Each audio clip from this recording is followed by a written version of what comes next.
Reels वाली बहू। प्रज्ञा को रील्स बनाने का बड़ा ही क्रेज है और वो दिन भर रील्स बनाती रहती है। खाते पीते घूमते फिरते घर में कॉलेज में रील्स बनाने के कारण प्रज्ञा पूरे कॉलेज में हाईलाइटेड है। जहां उसकी रील्स सभी को पसंद आते हैं, वहीं मनीषा चिंता में डूबी रहती है। एक रोज जब खाते हुए प्रज्ञा रील्स बना रही होती है, तब मनीषा कहती है, एक मिनट भी चैन नहीं है इस लड़की को। ये नहीं कि खाना तो आराम से खा ले, लेकिन नहीं, अरे थोड़ी देर रील्स नहीं बनाओगी तो आसमान नहीं टूट पड़ेगा। अरे मम्मी, इसी को तो कहते हैं डिटर्मिनेशन। तुम नहीं समझोगी ये सब। भगवान, इस लड़की को सद्बुद्धि दे। जब देखो तब टेढ़ा बाका मुंह बनाती रहती है। मनीषा की बात का प्रज्ञा पर जरा भी असर नहीं होता और वो खाते खाते रील्स बनाती रहती है। दिन बीतने लगते हैं और देखते देखते प्रज्ञा का कॉलेज भी खत्म हो जाता है। आए दिन कोई ना कोई मनीषा को प्रज्ञा की शादी करवाने का सुझाव दे जाता है। सब ठीक ही कहते हैं, प्रज्ञा की शादी कर देनी चाहिए। अपने घर के कामकाज में व्यस्त हो जाएगी तो खुद ही ये रील्स और नाच गाना बंद हो जाएगा। मनीषा और प्रेम प्रज्ञा के लिए एक अच्छा लड़का ढूंढने लगते हैं और तभी विकी का रिश्ता प्रज्ञा के लिए आता है, जिससे प्रज्ञा को उसकी रील्स देखकर पसंद कर लिया था। अगले दिन विकी अपने माता पिता के साथ प्रज्ञा के घर पहुंच जाता है और प्रज्ञा साड़ी पहने हाथों में चाय की ट्रे लिए उनके सामने आती है। जब विकी को पसंद है तो हमें भी बहू पसंद है। बहन जी, आप बारात की तैयारी कीजिए। एक बार लड़का लड़की अकेले में बात कर ले तो अच्छा रहेगा। हाँ हाँ, क्यों नहीं। मनीषा विकी को प्रज्ञा के कमरे में भेजती है, जहां प्रज्ञा पहले से ही रील्स बना रही होती है। तभी विकी कहता है, आ गए आपके साजन जी। हमारे साथ ये रील्स कंप्लीट करती तो और भी अच्छा रहता। अच्छा जी, अब आ ही गए हैं तो बना ही लेती हूँ आपके साथ। दोनों मिलकर रील्स बनाते हैं। जब भी मीट और तुरंत पोस्ट पे कर देते हैं। फिर विकी कहता है, जब आप साड़ी में चाय लेकर आए तब मुझे लगा कि कहीं मैं गलत घर में तो नहीं आ गया। अब सही है। दोनों की शादी पक्की हो जाती है और शादी के दिन भी प्रज्ञा रील्स बनाने से चुकती नहीं। यहाँ तक कि बारात के समय भी नाचते हुए रील्स बनाती है। सभी लोग प्रज्ञा की तारीफ के फूल बांध देते हैं और प्रज्ञा नाचती गाती अपने ससुराल चली जाती है। सब कुछ अच्छा चल रहा होता है। प्रज्ञा यहाँ भी दिन भर हर चीज की रील्स बनाती रहती है। लेकिन कुछ दिनों के बाद जब सुनीता कहती है, बहू, ये रील्स के साथ साथ कुछ काम भी कर लिया करो। वैसे तुझे और क्या क्या बनाना आता है?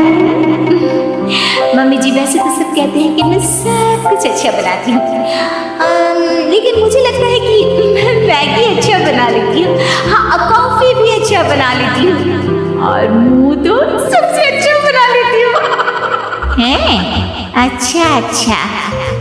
सुनीता अपना माथा पकड़ लेती है और कहती है, बहू, कुछ खाना बनाना भी सीख लेती। मम्मी जी, मैं लंबी प्लानिंग कर रही हूँ। जल्दी ही मैं इतनी फेमस हो जाऊंगी कि मुझे पैसे मिलने लगेंगे। हम दोनों सास बहू राज करेंगे, राज।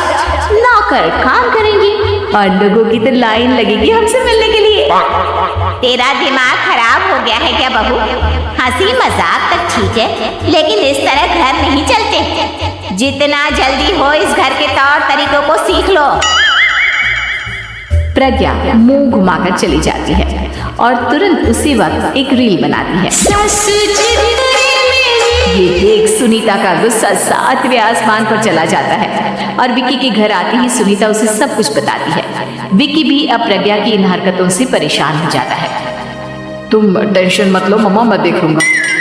विकी कमरे में जाता है तो देखता है कि प्रज्ञा रील्स बना रही है। विकी बड़े ही प्यार से प्रज्ञा से कहता है, प्रज्ञा, इन सब के लिए मैं तुम्हें मना नहीं कर रहा हूँ, लेकिन फिर भी हर वक्त तो ये अच्छा नहीं लगता ना। समझने की कोशिश करो, मुझे भी तुम्हारा थोड़ा वक्त चाहिए। मैं जब ऑफिस से आता हूँ तो मुझे समय देने की जगह इसी में लगे रहती। तुम ज्यादा ही सोच रहे हो। तुम भी मेरे साथ रील्स बनाओ ना। तुम्हें भी बहुत अच्छा लगेगा। तुम्हें इज्जत से कोई बात समझ में नहीं आती क्या? दिमाग खराब हो गया है तुम्हारा इस चकाचौंध से। अगर तुमने अपना रवैया नहीं बदला तो मैं तुमसे दूर चला जाऊंगा। तुम ही रिश्ता लेकर आए थे, मुझे लड़कों की कमी नहीं थी और ना आज है। विकी दरवाजा पटक कर चला जाता है। धीरे धीरे विकी प्रज्ञा से दूर होता जाता है। एक रोज मनीषा प्रज्ञा के ससुराल उससे मिलने जाती है। तब सुनीता उससे कहती है, बहन जी अब आई हैं तो कुछ दिन यहाँ रहकर जाइएगा, आप ही का घर है। हाँ मम्मी, बहुत दिन हो गए तुम्हारे साथ एक भी रील नहीं बनाई मैंने। प्रज्ञा तुरंत अपने फोन में रील्स ऑन कर लेती है। ये सब मुझसे नहीं होता। तेरा ये भूत अभी तक नहीं उतरा क्या? बहन जी आप कुछ कहती नहीं क्या ऐसे? जब आप ही कुछ नहीं कर पाई तो मैं कर ही क्या सकती हूँ। सास तो वैसे ही बदनाम है। शाम को घर की लाइट चली जाती है और मनीषा प्रज्ञा से कहती है, मेरे घुटनों में बहुत दर्द हो रहा है, तू लाइट का कुछ इंतजाम करना बेटा। अच्छा कैंडल जला देती हूँ मम्मा। प्रज्ञा गाते हुए कैंडल जलाती है और खिड़की के पर्दे के पास रख देती है। मनीषा जिसे बहुत दर्द हो रहा है वो सो जाती है और प्रज्ञा हमेशा की तरह अपनी रील्स में लग जाती है। उधर कैंडल की वजह से पर्दा आग पकड़ लेता है और मनीषा के कमरे में आग लग जाती है। बचाओ, कोई है, बचाओ। सभी भागते हैं और विकी कमरे की आग बुझाने में लग जाता है, लेकिन तब तक मनीषा आधी जल चुकी थी। मनीषा की हालत देख प्रज्ञा रोने लगती है। विकी मनीषा को तुरंत हॉस्पिटल ले जाता है और उसे एडमिट कराता है। विकी प्रज्ञा से कहता है, देख लिया ना, तुम्हारे इस नाच गाने की वजह से आज तुम्हारी माँ की जान जाते जाते रह गई। अब पता नहीं तुम और क्या चाहती हो। उधर डॉक्टर कहते हैं, इनकी हालत बहुत नाजुक है, आधे से ज्यादा जल चुकी है। प्रज्ञा रोती हुई मंदिर में जाती है और भगवान के आगे जाकर कहती है, भगवान मेरी माँ को ठीक कर दो। मैं कसम खाती हूँ हाथ से ये रील्स बनाना छोड़ दूंगी, बस मुझे मेरी माँ वापस मिल जाए। 2 दिन बीत जाते हैं और मनीषा खतरे से बाहर आ जाती है। पेशेंट अब ठीक है, आप लोग उनसे मिल सकते हो। सब कोई मनीषा से मिलता है और प्रज्ञा सबके सामने अपना फोन तोड़ देती है। मुझे माफ कर दो मम्मा, मैंने तुम लोगों की बातों को नजरअंदाज किया। बेटा कोई भी चीज जरूरत से ज्यादा खराब है। मैंने तुम्हें रील्स बनाने से कभी मना नहीं किया, लेकिन हर वक्त एक ही चीज तो सही नहीं है। मैं समझ गई हूँ मम्मा, आई एम सॉरी। प्रज्ञा उस दिन से रील्स बनाना छोड़ देती है और पूरी तरह से अपने घर में लग जाती है।